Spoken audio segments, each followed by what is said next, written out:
The mountain air cut sharply through the boy's thin wool tunic as he knelt over the hearth, blowing on the last grey coals. But the cold had worked all night, and the embers had no more warmth to give. They crumbled to ash beneath his breath. "Is it not lit yet?" the old dervish asked, rising from his prayers. "I cannot, master," the boy said. "The wood is wet, and the dry sticks are buried under the snow. My hands are too numb to strike a flame." Something in the dervish hardened. Perhaps the cold gnawing at his old bones, perhaps the weariness of a long night's prayer. In those high, silent peaks, a dead fire was more than discomfort. It was danger. "A man who cannot keep a fire has no right to sit beside one," he said. His voice rose, sharp as the wind off the ridges. "Go then. Bring me fire, from the valley, from a stranger's hearth, from the bottom of the earth if you must. Bring me fire, even if you have to go to hell to find it."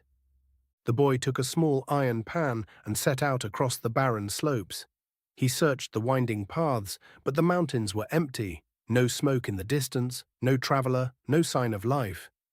As the sun sank behind the ridges, fear tightened its grip. Without fire, they would not survive. And his master's words still rang in his ears. "Even if you have to go to hell." In his innocence, he remembered the sermons he had heard in the valley below. Preachers speaking of hell, a place of endless roaring fire. If fire was what he needed, and if his master had named the place himself, then surely it could be found there. Guided by that simple logic, and by the strange unseen currents that seemed to surround his master, the boy sought the gates of the underworld. At last, he stood before its towering guardian. Holding out his small pan, he spoke with trembling resolve.